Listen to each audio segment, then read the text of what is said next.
Great, then let's begin, Sidney. Yeah? Let's do it. Okay, perfect.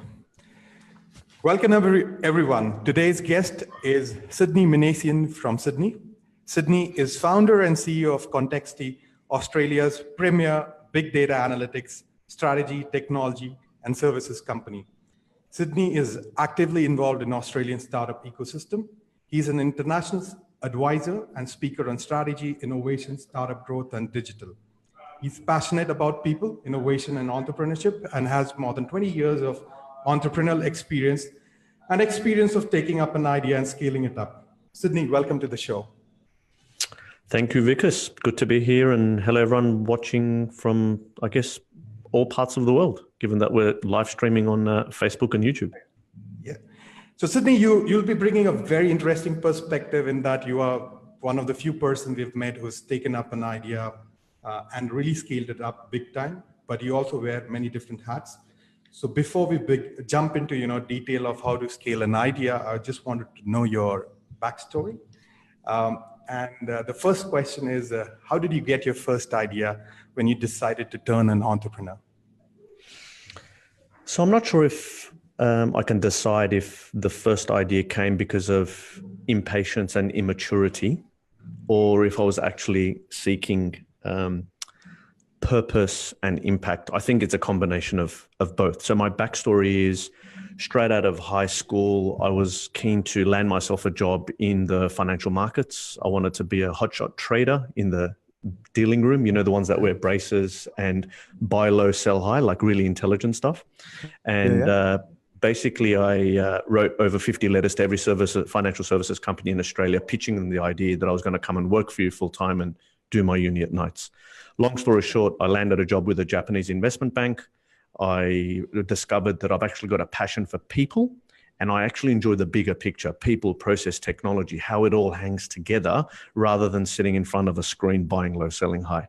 So that sort of changed the trajectory of my career. I ended up working on a lot of internal projects that involved technology, business process reengineering. And again, I was the very junior 18, 19, 20-year-old in all this time while I was doing my uni at nights. And then I got headhunted by KPMG. I joined them in a consulting role, doing what I'd done for this bank for other organizations. And that's when I discovered I've got the gift of the gab. They'd put me inside an account and I'd turn a 3-week project into a 3-month project. I'd identify new opportunities, and off my own head, I'd just go and introduce a separate partner into the account. And I'd come back to these guys and go, look, I'm bringing all this money. How about you guys give me some type of recognition, a leg up, a bonus, something? And they'd say, Sid, you're the youngest, most unqualified, overpaid manager we've ever hired. Shut the hell up and do your job. So that's where the impatience bit kicked in, right? So I was a 23-year-old and I jumped and I started my first company. So I'm going to be 43 later this year. So it's been 20 years of doing entrepreneurial ventures. My first venture, my first thing was, again, impatience. I just said, well, whatever I'm doing now in a consulting capacity, I'm going to do for myself. And I created a consulting business. I worked with a number of financial services companies in Australia, and then I landed on the largest post-M&A integration project. So Australia's largest bank at the time, Commonwealth Bank, bought Australia's largest fund manager, Colonial First State. It was an $8 billion M&A project. So there was a post-M&A integration. People, process, technology, customers, products, all had to be merged. And I was part of that integration team as my own company consulting. And that's when I had 2 aha moments. One was, I don't have a business. I'm just self-employed. I'm a glorified contractor. And 2, gee, we are so bad at data collection for decision-making when it comes to these large-scale enterprise projects and programs. It involves thousands of Microsoft project plans, Word and Excel spreadsheets for issue tracking, risk registers, milestones, blah, blah, blah. And it takes 13 people in a project office to sit there and merge all those documents so that management can get an update of what happened 2 weeks ago. And I was like, this can't be it, right? So I said, I'm the person that's going to solve it. So that was the first product idea, and that's where it came from. And I said, I'm going to solve this problem, and let's understand what time frame we're talking about. This is around year 2000. So no Facebook, no LinkedIn, no collaboration technologies. The web technologies weren't as strong and stable as they are today. There was no Slack. I had a vision of, if you like, what Slack is today back in year 2000. So I bought 50% of a small software development company, and I turned it into a product company, and we brought out our first product. It was an enterprise project management and workflow solution called Omniscope. And I was able to sell that into the likes of Commonwealth Bank, Deloitte, Wesfarmers, Colliers, and so on. So that's sort of a little bit of context for everyone. Great. So what's interesting here is, like, something that I have experienced as well. The idea that eventually you scale may not be the first big idea that you would get. As you grow through, as you evolve yourself, someday you'll find, okay, this is what I need to do, right? Something that happened to you as well. Correct. And I think we all often think we have to have a grand idea to get into business. But sometimes you just need another spark. And for me, the spark was, I feel like I can be doing more for myself, and I feel like I can be having a greater impact. So let me jump. And that's why that you would have heard people talking about a startup is like you jump out of a plane and then figure out if you have a parachute or how to put the parachute on the way down, or you're jumping off a cliff and figuring out how to put your plane or glider together on the way down. That's it. And so it comes back to your risk tolerance. But absolutely, yeah, it necessarily isn't the first idea that it's going to get you going, but at least it gets you in the game and in the right mindset. And that's where you make your true learnings. Sitting here and doing whiteboards and theoretical things, you're never going to learn what you learn. Perfect. So you had a very different way of bringing a product out into the market now. So from an idea to product, how did your first sale happen? So I was, so it always comes back to playing to your home ground advantage and leveraging people. It's all about people, right? So most of my experience has been in B2B, although I've had B2C product companies as well. But my first product, so the Omniscope project management software, I thought, well, I've seen this pain inside of this bank. That's where I've got the relationship. So it makes most sense to go and leverage those connections, those relationships, the people who trust me as a person, the people who understand that I know the space as a problem space first. So I was figuring out that given the tight relationship I had with a senior person inside of Commonwealth Bank, that was going to be the first sale. And I was working towards that, giving them updates as to how things are going in terms of getting our V.9 or 1 or whatever we want to call it, very early version there. And then he mentioned that he was speaking at some project management conference. And I'm sharing this because I think I want people, when they think about sales marketing, to think a little bit outside of the norm, right? To think about where are these opportunities and gaps and little nuggets. So, and I can understand what I did now, but back then it was very instinctive. Now it's more strategic and mindful because I've had 20 years of smashing my head against the wall. But I asked him, well, this conference that you're speaking at, do they have vendors? Do they have sponsors and so on? And even though it was a very 11th hour, literally like his speaking gig was in 3 days, I was like, can you see whether we can somehow be involved? Given that you're the keynote speaker, I'm sure you've got some pull with the organizers. I don't have much money, but I've got some. I'll be able to, pay something to be a sponsor of sorts. Anyway, this is the thing with always asking, right? So he asks, and there was no proper sponsorship program in place. There were no other vendors. It was meant to be really closed door. And he asked if it's okay for a young startup to come and just have a desk outside the conference. Yeah. And so literally there was over 300 to 500 people, guests, him as the guest speaker. And I've got a desk outside of this conference and I'm the only vendor and I didn't pay a cent. And so the night before, we don't have brochures, we don't have business cards, nothing. We're scrambling. We're up till God knows what time, putting all sorts of rubbish on our, brochures, trying to print something out in the 11th hour. And so we turn up, we've got a desk, we've got our laptop to do a demo, we've got a handful of brochures and business cards. And every break that they're taking, we're the only people to talk to. We're the only interesting company. We've got demos, we've got something visual, it's interesting, and people are coming and talking to us. And what we what we had was a state government person rock up and went, "This is really interesting. I've been looking for something like this and haven't found something. How quickly can you guys get going?" And we're like, "We're ready." And so she said, "We want to do a paid pilot with 100 people, and then to scale out to 500 people within 2 months." And we were like, "Oh my God, we're going to be bazillionaires by the end of the year." Because if this is just the first meeting and the first day, look what's coming.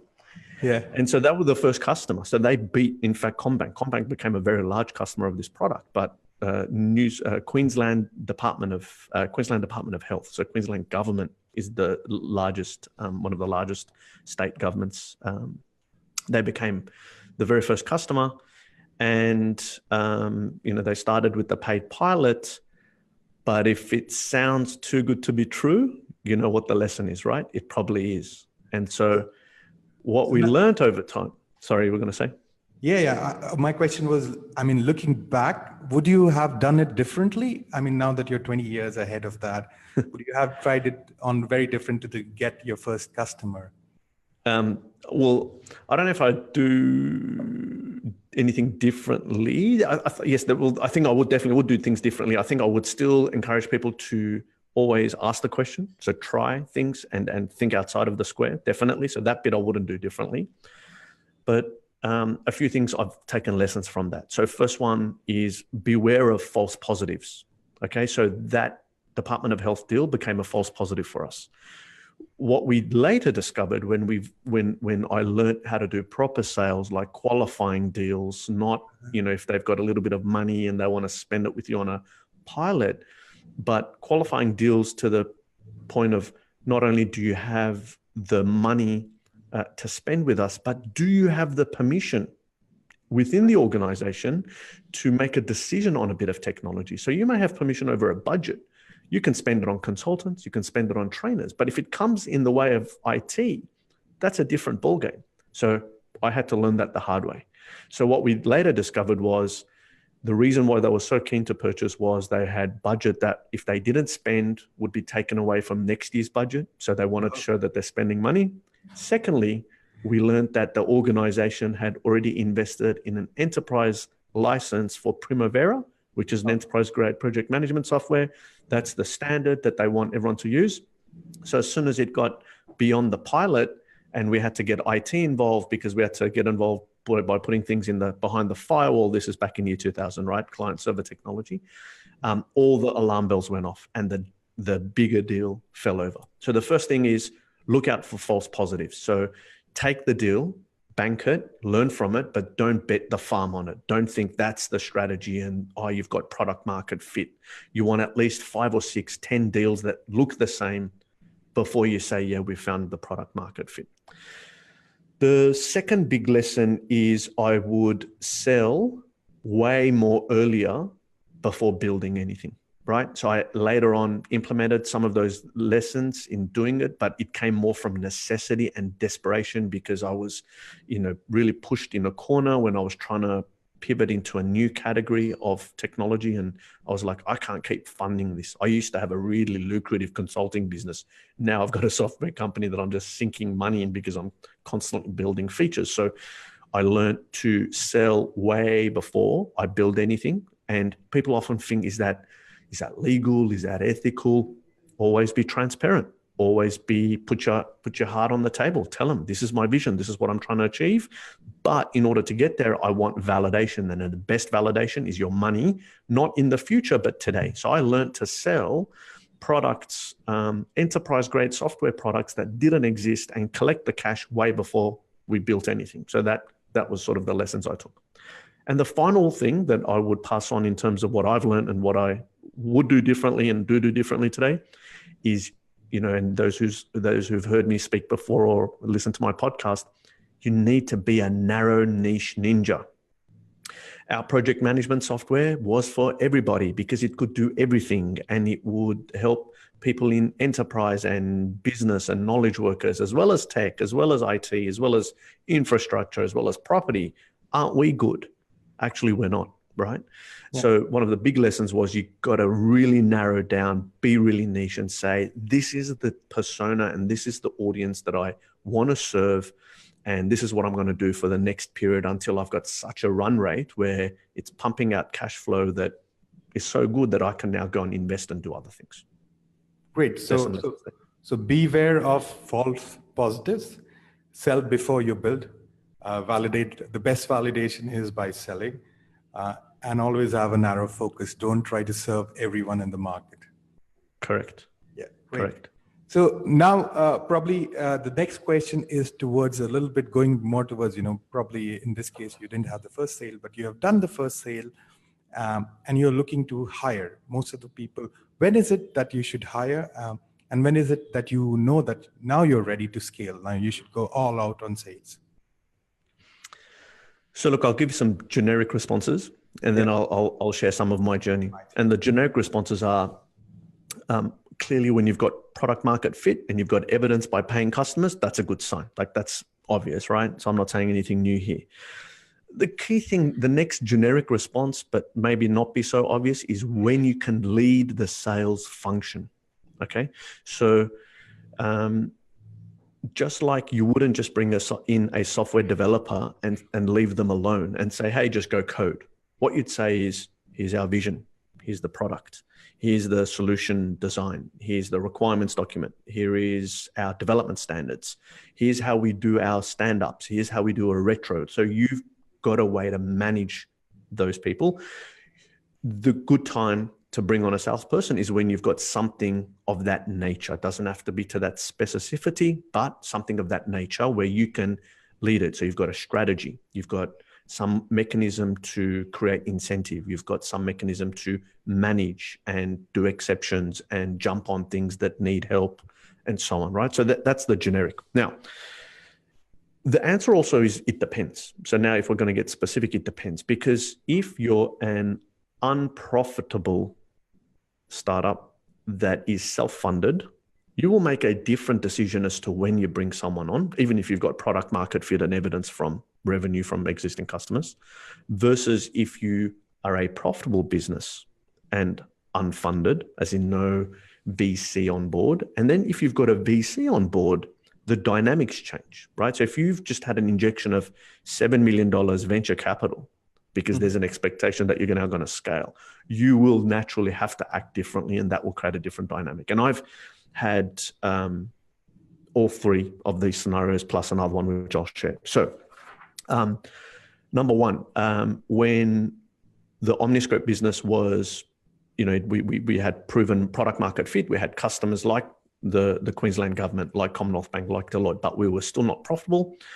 The way we brought on salespeople is they weren't experienced salespeople. We in fact brought on consultants who we felt are good enough to work across both technology and implementation. And given that we'd built a good process, and secondly, we'd built a solution selling methodology, a lot of the groundwork was about discovering requirements, aligning the solution to make it look like a functioning solution in their environment, and then going back and demoing it to them. So the way I scaled what I was doing, as opposed to the, visionary, charming, people connected sort of conversation, I would be able to take, our sales process was, we had an outbound sales company that was contracted to just find leads. The leads would come in. Some of my consultants would go in to meet with them to do I think we were calling it a project management diagnostic, right? So instead of selling them anything, we're saying, how about we come and do a diagnostic to understand what your environment looks like? And then we're going, you're not really tracking issues. You're not able to do exception reporting. You're not putting a report together takes a long time. We'll come back and do a demo for you of what our solution could address. Plus, in the meantime, here's some things to go and fix, right? So the concept is always add value in your sales process, but come back. So anyway, this is how I scaled that part of the business when we were unprofitable. Later, when we were profitable, I brought on a sales GM. In fact, that was the time when I was moving to Silicon Valley for my next venture. So I put a sales general manager into Australia, and we already had some process, but he also then leveraged the processes and improved them and so on. So That was the second indicator where you go, okay, you're going to bring on someone a little bit more senior, a little bit more experienced. And the language that we were wanting to hear from him in the interview process was, I care about sales process, because it is about process. It's not about being charming or fast talking or an extrovert. It simply comes down to solving customer problems and having a process in the way you're going to go about it. Now, the third thing I want to share is, don't listen to me. And don't listen to anyone else who says do this or do that. This is all just an opinion and an experience. So take it as context, because be open for serendipity and trust your gut. So I landed in the US with my $7 million in VC money to launch an AI-based solution inside of email. That was the next sort of pivot or vision after the project management software idea that was running in Australia. And it was going to take us a year to get ready for even our beta product. But when I landed, the VCs were like, what do you need? And I'm like, well, I know everyone in Australia because that's just my personality. And I'm soon going to know everyone in the US. But in the meantime, can you give me some connections, some people that I can meet, so as I want to build out our team over in the US? And they go, sure. So they introduced me to the ex-VP of worldwide sales of HP. This guy was hanging around with our VC because, he was interested in angel investing or co-investing with them. He was interested in maybe joining as a CEO of one of their investee companies eventually, some at Series B level or Series C level. But anyway, I met this guy, and the idea was he would know some good salespeople that eventually, when we're ready, we could hire. And against all advice, I hired this guy immediately. Right? I negotiated him out of retirement, and he joined the business, which was called Liaise, as our sales VP. Why? This guy ran worldwide sales for HP. So my entry into the US market and my sales process literally became him picking up his mobile phone. At the time, he had a BlackBerry. iPhone wasn't a thing yet. He would call the CIOs of all the Fortune companies that he was buddies with, and he'd say, yeah, I've just joined this crazy Sydney from Sydney dude. He's got an interesting AI-based email product. You're taking it. Buy. That was the sales process. So I broke into eBay, Dell, Autodesk, Disney within weeks, right? So our beta customers were lined up and secured. And this is back to, if you take anyone's recommendation, they go, you don't have the product ready. You shouldn't be paying this much for a senior person. They won't know what to do with themselves. You can't manage them yet. You don't know the US market, blah, blah, blah, blah, blah. But I had to trust my gut. And I did that, and it paid massive dividends for us. Now, ultimately, that venture failed miserably, but not to do with our sales, right? Our product didn't work. We ran out of money. We were caught out in the GFC, and I had a fallout with my co-founder. So that's what led to it. But from a sales and market entry strategy, that worked. So I'd say that was the third lesson. And the fourth one was my big data business in Australia, Contexti, where very early on, I figured that part of our go-to-market was going to be leveraging partner technology products. So we're partners with Amazon Web Services. We're partners with Cloudera out of the US, which specializes in Hadoop and Spark and big data, right? And so instead of bringing on a solution salesperson, I brought on a channel marketing and salesperson. And the whole idea was all these large US vendors have tons of money that they're investing in their marketing and sales processes. If I've got one person and all they have to care about is redirecting those marketing efforts jointly with those partners into the Australian market under the Contexti brand, someone else is doing the hard work for us. So I've effectively brought in a coordinator for those efforts, right? So these are 4 different ways to think about when and how to bring on a salesperson to complement what you're doing as the founder. Great. Now, Sidney, this has been my experience too. Like, we've my first product idea, picked up from idea, made a product, had a few early customers, and then went into hiring mode. I put a support team, I put a marketing team, but what I planned in sales was not being matched with the expenses. And I think as you grow, every time you will, when you cross a stage, you'll come to a point where probably you're spending more than you're earning, right? And you'll have surprises. Sometimes, at least in India, people don't, your clients would not pay in time, which means immediate cash flow shortage. So how do you manage these surprises in business? And how do you ensure that, the next stage when you go, you don't fall, it's just a dip and not a death for you? So, look, I think from a mindset perspective, we have to adjust ourselves to just accept that these things will happen. Nothing lasts. There are no silver bullets, so nothing lasts, right? And we have to try the various tactics and hacks, but rely less on them. And we have to absolutely double down on strategy and company values and foundations. They're the things that are going to sustain you, right? The hacks will come and go. The values and foundations is what is the base of the business, which should be the shock absorbers towards the dips to stop you from having you'll have dips, but you don't want to die, right? And so if the values and foundations are right and the strategy is right? So firstly, it comes back to a little bit of don't ask for permission in terms of when to sell. Sell early and be selling all the time. And when I say sell, not to convince people to buy things they don't need. That's not the philosophy that I preach, but a strategic and sustained way of exchanging value, which is my definition of sales. Create value, capture value. That's your job as the founder.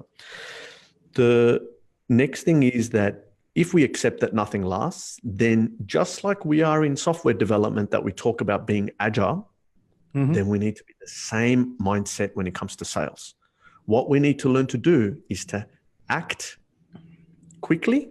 We need to learn deeply, and then we need to adjust, right? Whatever it is that we're doing, we need to adapt very quickly again, right? And so if we sort of go, this is our strategy, and then we implement it and we're not reviewing it, we're not responding to it, we're not measuring it, right? And I think we spoke about this on my podcast where we said, let's measure early, right?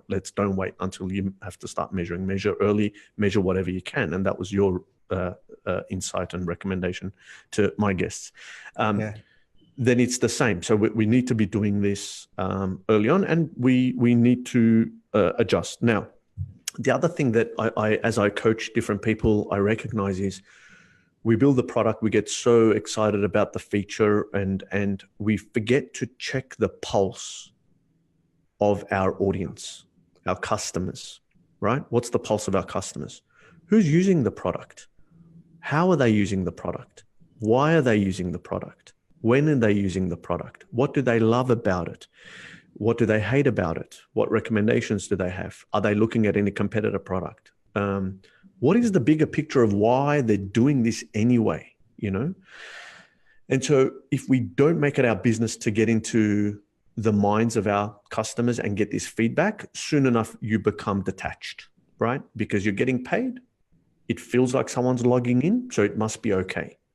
And often it isn't. This comes back to one of the early things that I said on the webinar, which is look out for the false positives. It could be a false positive that catches you out. And finally, I'll say as a way to think about that and address it, it comes back to it's all about people, right? So it's all about how you're setting your team up, what values you're basing around your culture to be able to absorb these shocks, and how we have transparent, honest, but robust conversations with one another if and when the business dips. So that if we have transparent conversations, we are smart guys and girls, we'll get out of it. If we keep kidding ourselves, if we keep sticking to ego, that's when you hit the death spiral. Great. There you go, a bit of philosophy for you as well. No, I agree to that. I agree that, you have to be process oriented. I am heavily into numbers. I do try to invest time with people as well. And I think this is the first time in my product that I've really connected to my audience. I probably know at least 500 of them, out of the 1,500 that I have. Yes. So, yeah. So my next question is, again, coming to the people side, coming to, I think this is something I believe, and it also comes from my experience as a venture capitalist, is that, there are a lot of companies, there are a lot of startup which comes from seed to product, did a good product, and from product to, let's say, 20 odd customers. But there are very few that go to 100, 100 or more. There's a lot of things that you need to do in between. Like you said, there has people. You need to have people. You need to have processes. And my question comes to, about hiring. How did you go about hiring the right set of people? How did you go about setting the right culture? Is it something that you learned over a period of time, or it came naturally to you?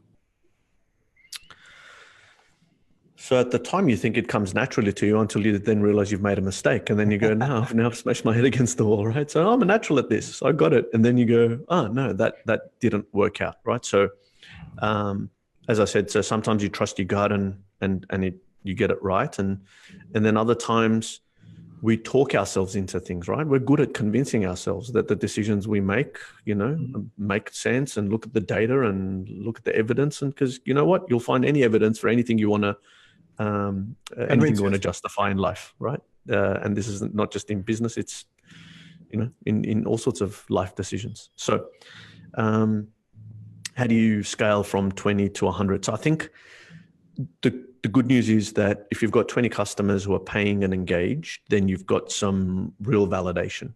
There's a less chance of false positives. There's less chance of one-hit wonders, and we've all had those as well, right? The difficulty is then, have you set yourself up and have you set your organization up in readiness to scale, even from a mindset perspective, and then from a strategic perspective, and then an operational perspective. So the mindset has to start with the founder that says, I can't be the single point of failure of this business.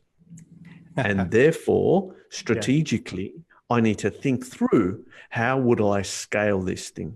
Just like all you smart guys and girls out there who are technical gurus, when you think of a technical problem set, when it comes to scaling a solution, you will think about it differently versus if you say, we're building something for 10 people versus we're building something for 100,000 people versus 1 million people. Like, you will take a completely different design decision when it comes to your technology and product. Why do we think sales is different, right? Sales is the same in that nature. And so it starts with the mindset that says, okay, I need to design my sales, architect my sales in a way that can scale. So what do? We need to leverage. So firstly, we need to think about process. Secondly, we need to make sure that I'm not the single point of failure, because you've got 100 other hats that you're wearing and juggling other responsibilities. The third one is, how can I be leveraging external support and ecosystem? So whether it's paid support, for example, are you now ready to get a third-party teleprospecting organization or an email marketing campaign organization, someone that complements what you do? Maybe you don't want to hire all those people necessarily. And if you've got the right processes, you've got different people validating and qualifying customers or prospects to a certain stage before your team gets involved, and then after they've qualified, but before you get involved. And the ultimate nirvana is, can I not be involved, right?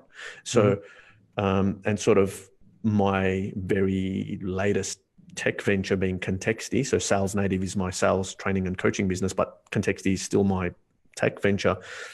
That was where I took all the learnings over the time and went, right, I ultimately do not want to be responsible. I'm going to own sales, but I don't want to be the person that has to be, that I don't want the business to be dependent on me for sales. So I want to build some type of framework where sales come to us. So I already spoke about hiring the partner sales manager that was leveraging the partners' marketing dollars and function and whatever, which meant leads are finding us. And then something else that really works well in helping you scale is thinking around your marketing strategy. And specifically, how can you add value at every interaction and every touch point with a prospect and then with a customer when you're thinking about expanding an account. So to give you some examples, with the Contexti business, I already mentioned it's big data business. Effectively, let's call it two arms to the business. One is around solutioning and managed services, right? So we run Hadoop and big data platforms, data lakes for large customers like Channel 7 and Caltex and SAI Global. The other side is a training business. Now, if I think about the various personas and the audiences there, of course, I want them as customers, but it's my job to make sure that I've given them value along the way, even before they become customers. And I'm sharing this to get the audience to think a little bit more around, right, if I'm going to strategically leverage what I'm doing and make it inbound sales rather than you have to go break down every door, what can you do to get your name out there, right? So if I keep updating our platform and saying now our big data platform does blah, blah, blah, blah, blah, it literally is blah, blah, blah, blah, blah. Who cares, right? But my audiences, if I've understood who they are, so my managed services platform audiences are upper mid-market enterprise customers who are going through a business transformation. Their business models are changing. They've identified data is going to be a key enabler for their new revenue sources. So they don't have a Kodak moment. So they don't become BlackBerry. They don't become Kodak. They want to survive innovation. And so they've hired a head of data science. They've got a data science team, and that team now needs a data platform. So that's the persona. Now, what are they trying to do? They're trying to create change with data. So as an example, one of the content pieces that we wrote that did really well and got a lot of interest and a lot of inbound leads because of it, I called it the 6 missing drivers of failed big data projects in Australia. Now listen to the specificity of just that headline. I'm after Australian customers. I'm after customers that are doing big data projects, but I want to make sure everyone's aware that it's beyond the tech. It's not about the check. There are other drivers, people, engagement, change management, all these things that matter if you're implementing a bit of technology to change and be able to jump on the new bandwagon. So by having that content out there, for example, that really helped get attention because it was also something that others found reasonable to share on our behalf. It was an interesting article. And then within it, we embedded how Channel 7, our customer, did it right. So here are all the missing drivers of most projects that fail. Here is Channel 7 who did it right. And this is what they got it right about. So it wasn't about us. It was about my target audience. And it was about my customer and their win and their decisions. And yet we happened to have provided the data platform, right? We really underplayed what we did. On the training example, we figured there was 2 audiences again. Within training, it was all the large companies and government departments that had already invested in Cloudera, the technology. They'd already spent millions of dollars, so they needed to send people to training. And somehow I'd positioned and secured Contexti as the only big data Hadoop Cloudera training provider in Australia, right? So I landed that deal early, and that's fed us quite well. Fine. But then we noticed all these other people turning up to our courses who had taken time off work and were spending their own money to turn up to a 4-day certification course. And when we discovered why they're doing that, it's they're trying to improve their chances with their careers. So that's when I sort of created a bit of content, which I've used at speaking engagements, as well as, again, there was another blog post, which was 7 ways to increase your value as a data scientist. So again, I'm thinking about the win of my target persona. I'm not trying to push them training.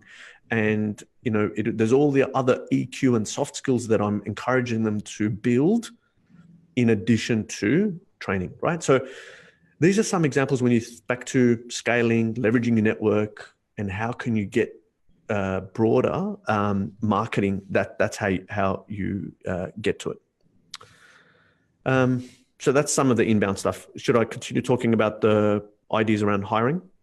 Yes, I think definitely that'll be great value add to us. Okay. So now we spoke a little bit around strategy and mindset. So now in terms of the hiring of people. again, figure out where you're at, right? So are you funded? Are you not funded? Are you profitable, not profitable? What stage you're at? And the big challenge you're going to have is if someone is half decent, why the hell would they want to work for me? Why the hell would they want to work for you, right? Yeah. So you've got a sales job to do, firstly, on your salesperson, because there's no point bringing the wrong salesperson in. That's just delay, that's wasting more money and delaying the pain. So this comes back to the brand of your business and the optics around your company and the persona that you're, the values that you're sort of wanting to personify in the way you do business and so on. Then have you thought through the role and what you're expecting this person to do? Often people think, yeah, I'll build a great product and then I'll bring someone with a great Rolodex and they will go off and make all these magical sales. That's never happened and it will never happen. So you have to be clear on the role that this person's going to play. So even with my example of hiring that ex-VP of worldwide sales of HP, I was very clear on what I wanted him to do. I wanted him to open the door for me into US enterprises. I wasn't expecting him to close it. I wasn't expecting him to pitch it. I was there doing that at the time, right? So when we're bringing these people on board, we need to think about what we're expecting them to do and can we in fact manage and measure what they're going to do. And if someone tells you, well, look, it's all soft skills and it's not measurable, they are weak. They're not going to survive. That says that they have, if they've been successful, they've been successful because of the logo that they've previously had on their business card. Of course, if I've got Cisco or Oracle on my business card, you're going to talk to me. You're going to answer my call. Why? Because I've got a function at the end of the year, which you're going to get invited to. And I've got swag and, tire kicking is okay because we're a big corporation and it's okay if we waste time and have multiple touch points and go out for drinks and whatever. But when you're a startup, you want to be laser focused. You want to be able to nail the deal, right? So beware of who you're bringing in, how you're setting up the measurement and the management of their function.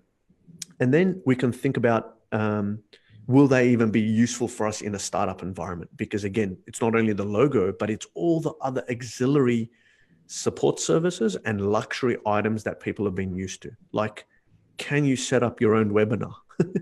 Can you turn up if you don't have marketing collateral, are you able to put 3 bullet points together in an email, right? And be able to position the business when you're doing an introductory email or a request for a meeting.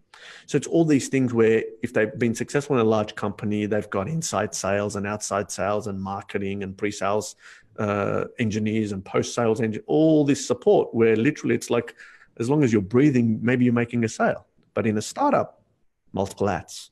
We have to do all these things or do these things or cut some of these things and be able to still survive. So these things matter. And the bit that I think the balance that I found that has worked well is the superstar salespeople hardly ever are going to be the people that come and join your startup. Unless you're Series A funded, ready with decent money, you're on a growth trajectory, those people aren't necessarily going to come and work for you.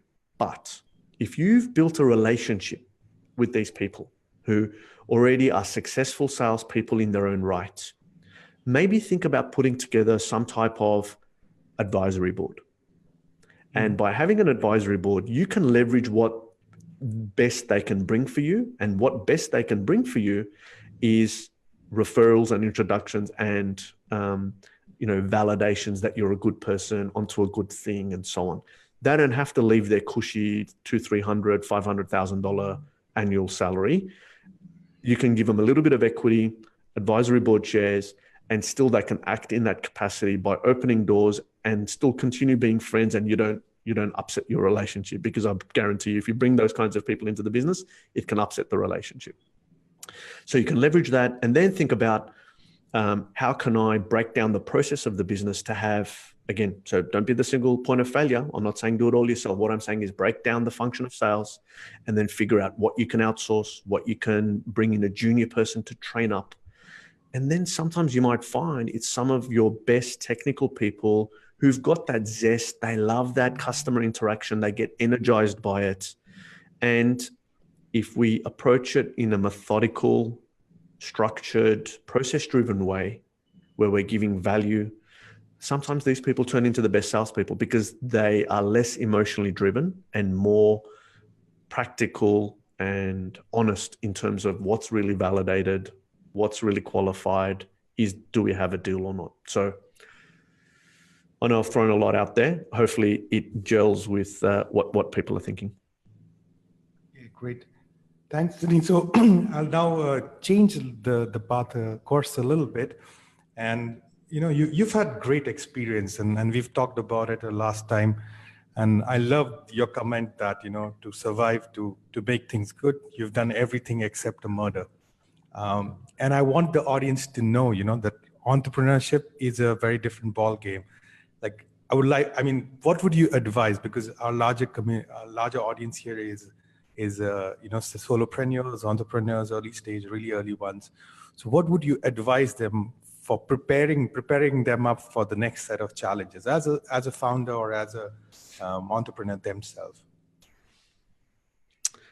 Okay, so firstly, some of the things I'll be repeating, as I've said, but this is just to remind you again. So firstly, expect the unexpected. This is about the unknowns. If everything's known, then there's no risk, and if there's no risk, it's not entrepreneurship. So get used to the fact that you're going to wake up and there's going to be surprises and challenges and problems, and you have to feel comfortable in those problems, right? And that's just part of the journey.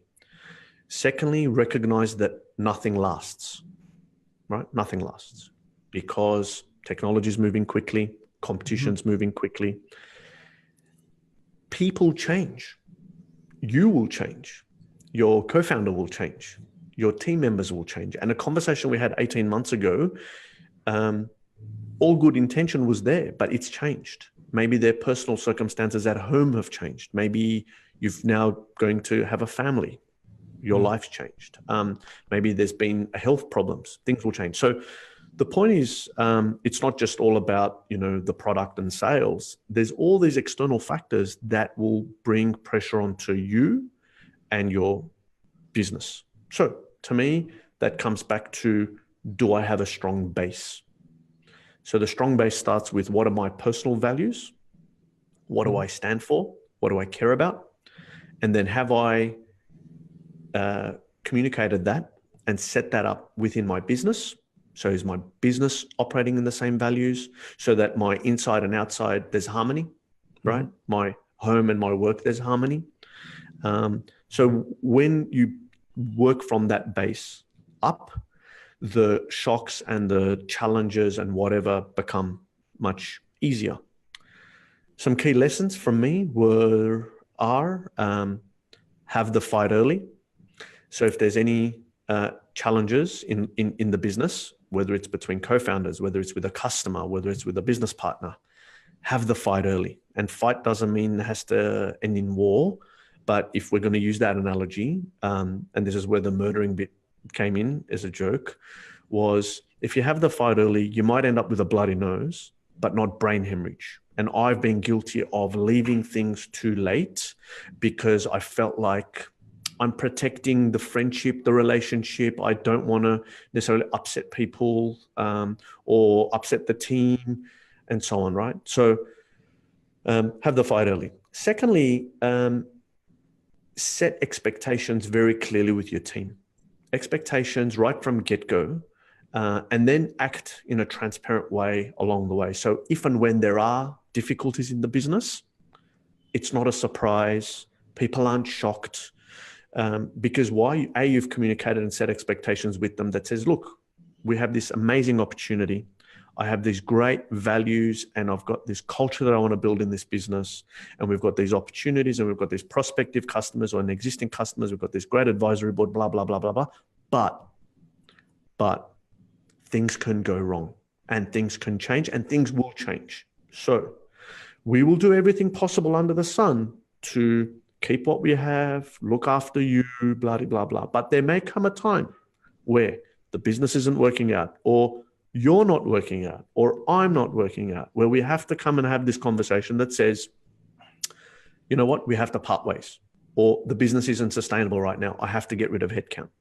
Now, some of the mistakes that I've seen other people do, and we've been guilty of this in my previous businesses, is we go, we've got this amazing group of developers right now. They are the best coders under the sun. We will never find anyone like them ever again. So if we get rid of them now, they're gone forever. We will never, it's taken me a long time to build the team. I get all that. But all you're doing is you're delaying the pain and having the fight later, and you're extending the pain, and then you're expanding the brain hemorrhage. So sometimes you just have to make decisive decisions and agree that you're going to part ways, right? The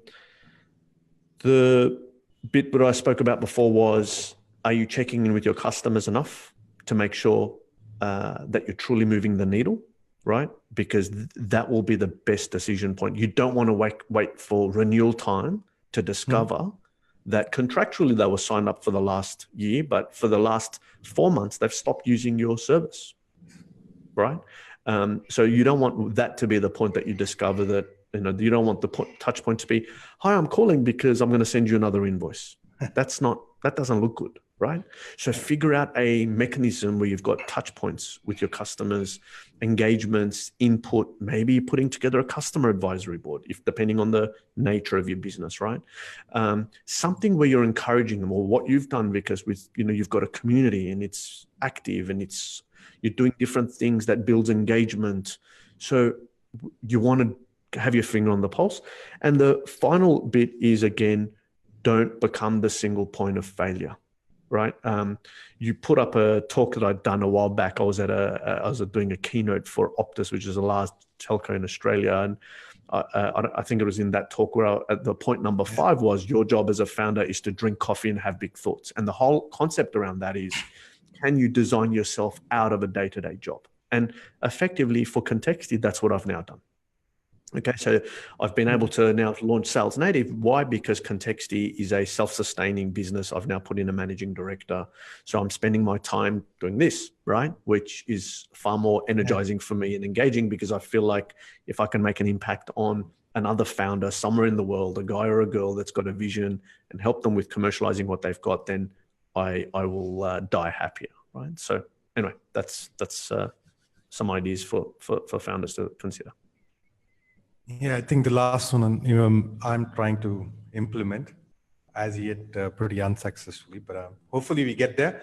So our last question, the last question from my side is, at Alore, at Plash, we recommend the habit of reading. We think readers, if you are a great reader, you'll become someday a great leader. We wanted to know, what is one book you would recommend to our readers, and what value it added to you? So the book that I'd recommend is called The Hard Thing About Hard Things by Ben Horowitz. So Ben Horowitz is done a number of amazing startups, including Netscape. Then he is the founding partner of Andreessen Horowitz. And then this book, what was good about the book was, it was hard hitting. You got to read it a few times, I think. And having been through the journey that I've been through, having had businesses in Australia, credit card funded businesses, privately funded businesses, venture-backed businesses, and then in the US, made a lot of money, lost even a lot more, completely got wiped with 3 kids. And I was left with literally 0. And then Contexti's been my comeback story. And then now SalesNative, like, reading that, going, okay, I'm not special, and there's that many people go through this journey, and some of these things that I spoke about these processes, these decision points to have the fight early, lovingly, sometimes you have to have it, serendipity, luck, trusting your gut and doing things a little bit differently to what. So all these things that I spoke about, I feel like have also been captured from a person who's been way more successful than I'll ever be. But there's a lot of good lessons there for startup founders in terms of also preparing themselves for, it's a world of pain. But guess what? Everything is pain, right? If you work for someone, it's pain. So, embrace it, enjoy it, own it, and you've got this. You can do it.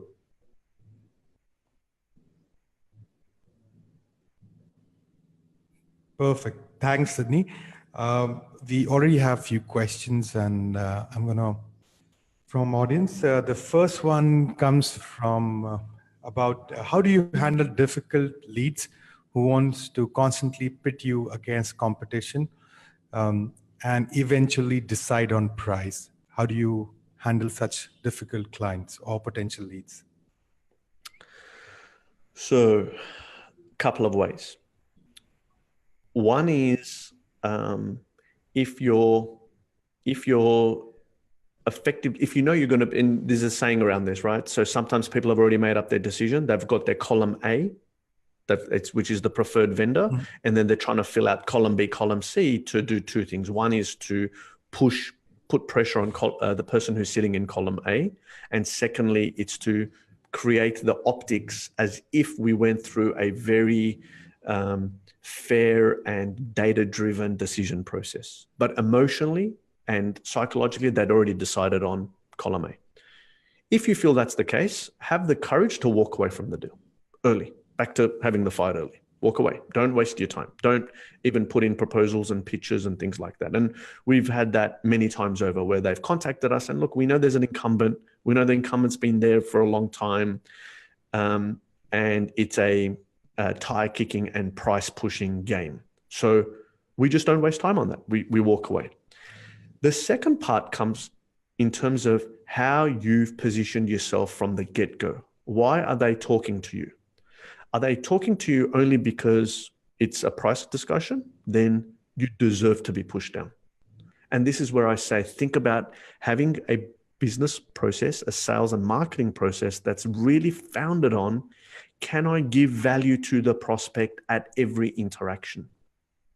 Can I build relationships with people because we want to give to them with no expectation, knowing that when the time comes, we have set such a high bar of value giving that it's going to be hard for them to just compare price. For example, with Contexti, we did a couple of things that, again, it was marketing, but it was setting in the minds of our prospects and our customers that we're here to give value. So we created, for example, the big data maturity framework and self-assessment guide that was available on our website for people to download. Now, we weren't selling anything. They could download it for free. We'll figure out their maturity model, think about the steps that they need to take based on where they're at, blah, blah, blah, blah. So we were seen as a premium organization providing a premium service that's not just about the technology, but about organizational change, value add, business model disruption.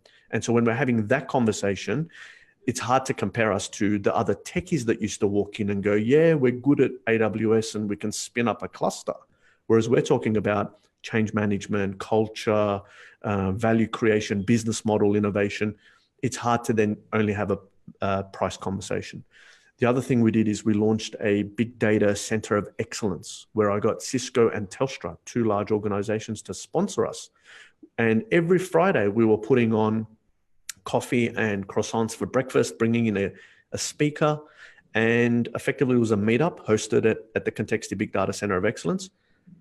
But you can see what we're doing here is over time, we're just lifting the value of where Contexti is positioned. So then if someone who is just a tech provider turns up, yeah, they might be cheaper than us, but we've built a network and we've got guest speakers and we've got partners like Cisco and Telstra, and you almost feel left out if you don't go with us, right? So we'd already won that even before walking into those deals. And then the deals where I know we were getting compared to others for pricing, I just didn't bother. I don't do tenders. I don't do proposals with the hope. The only time I put pen to paper is when I've had a verbal agreement, an eye-to-eye contact, and an emotional purchase that says, I'm in. I'm like, great, I'll now document what we've agreed. Otherwise, we're wasting time. Life's too short, especially in the startup space, right? Yeah, welcome. So Hi, Sidney. I've Hi, added Deepika as well.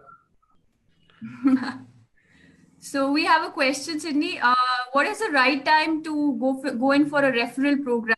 As in, like, should we go for it early when we're trying to get the first 100 customers, or is it something for later? Good question. It depends on what is the nature of your product and what is the value of the product, and do you have to be involved in the sales process, and have you figured out the right referral partner? So to give you some examples, I've got a customer right now, a SalesNative customer, right? Someone that I'm coaching that's built a great solution on top of Palo Alto Networks technology, right? Palo Alto Networks technology looks at gateways and how the web is being used. It's a solution for schools, and specifically he's built an anti-bullying, cyberbullying solution that sits on top of it. Now, before he started working with me and went through the sales methodology and the thinking that I get the founders that I work with to do, he was thinking that his target is the IT person within the schools, and his channel are all the people that already sell Palo Alto Networks, right? And so he's built a program a channel program, a reseller program, a referral program that goes through them. But as we've now gone through the process, we've discovered the real beneficiaries, of course, are the children. And who cares about the children are the parents. And the parents put pressure on the principal, and the principal puts pressure on the person who looks after the well-being of the children within the school. So our persona has changed, which means the principal doesn't want to hear from a tech vendor.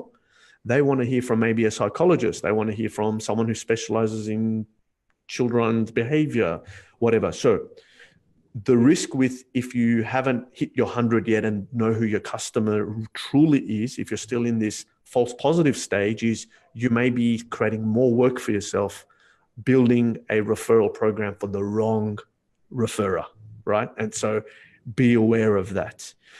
Again, trust your gut. You're closer to the problem statement. If it's something where it's simply adding a web code and a link, and if someone passes it on, you're going to give a percentage, that's easy.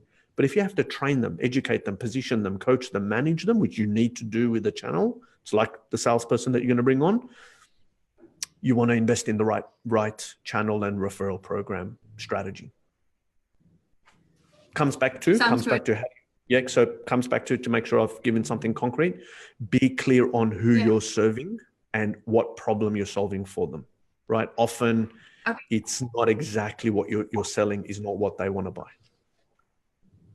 Right. So we're actually running short of time, but I'd like to take a quick question because this was asked by 2-3 different people. How early should one focus on sales enablement?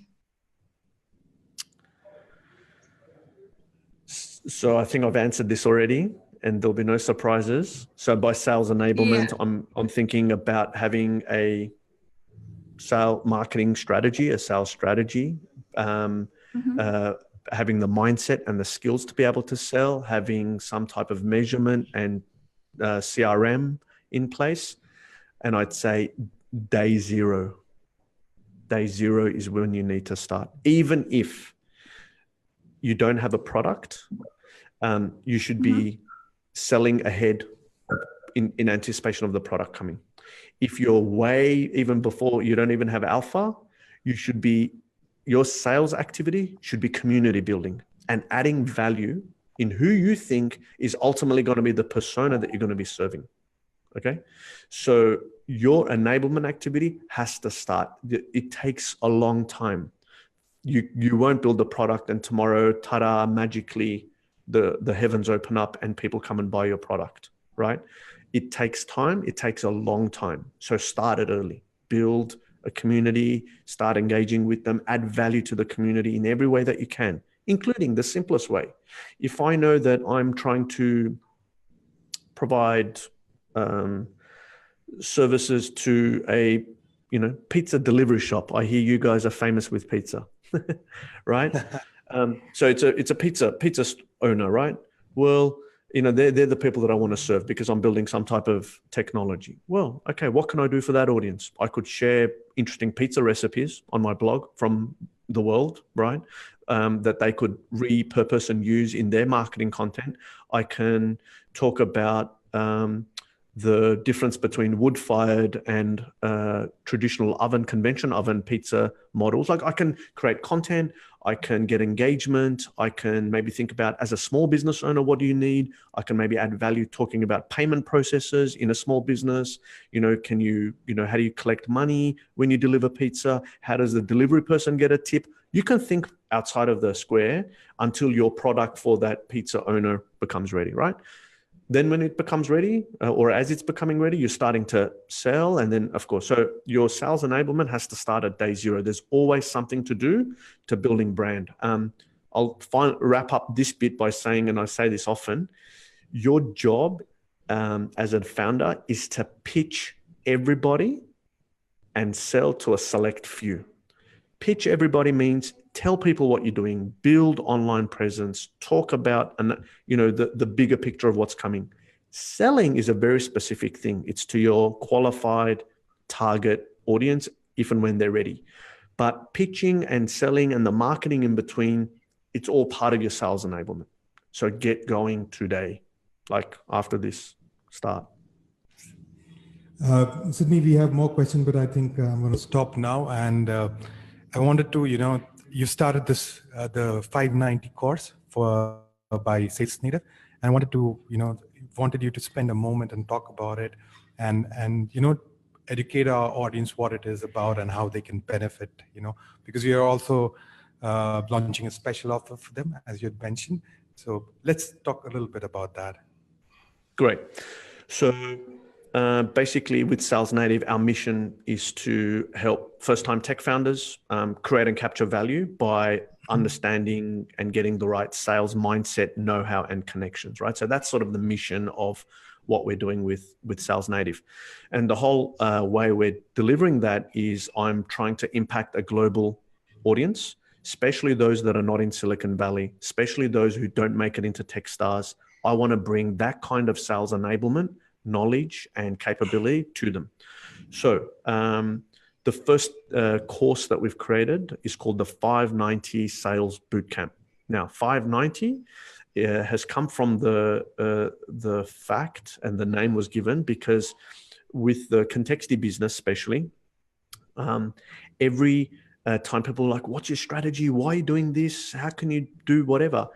590 is the idea that we focus on our next 5 deals and our next 90 days, and we frame our entire strategy and narrow our strategy for 5 deals and 90 days into a framework. So that's where the name comes from, to give you a little bit of background. But basically, it's an online course. You can do it at your own pace. It gives you, you'll have more of, unfortunately, you'll have more of this, me talking through a video in small 3-minute blocks, but there's 3 outcome-based sessions. So in first session, we produce a strategy on a page. And by the way, I've got a Google Sheet that you get access to that's got the templates. It's got also an example of everything that I mentioned about Contexti strategy. I've actually got it mapped out in there so you can see I talk about a concept and then I say, here's what we did with Contexti to get it to a multi-million-dollar, 80% annuity, profitable business. These are the strategies that I implemented. So anyway, the first session is we create a strategy. The second session, we set our goals and our tactics for the 90 days. And then the third session is we do a retro, just like you would in software development. We do a retro to say, well, what worked in the last 90 days? What didn't? What should we have said no to? What should we have said yes to? What will we do more of next time? And then we repeat that into the 90-day cycle. So I guess I've taken 20 years, potentially hundreds of millions of dollars of opportunity cost, businesses in Australia, US, whatever, and I've condensed it all. So I'm very obviously passionate about the space, and I've thought about, what's the best way to teach this and pass it on. I've been using the 590 model to get Contexti to where it is. I've been in different ways helping hundreds of founders through different elements. And finally, when I committed myself to doing SalesNative as my next venture, I brought all of that together. And so you'll find it available on the website. I'm sure we're going to send out a link. As I said, it's a self-paced course. You get access to the videos, the written content, the templates, and the examples. And so Vix and I have discussed, as part of this, we're going to extend a special offer to the Alore community.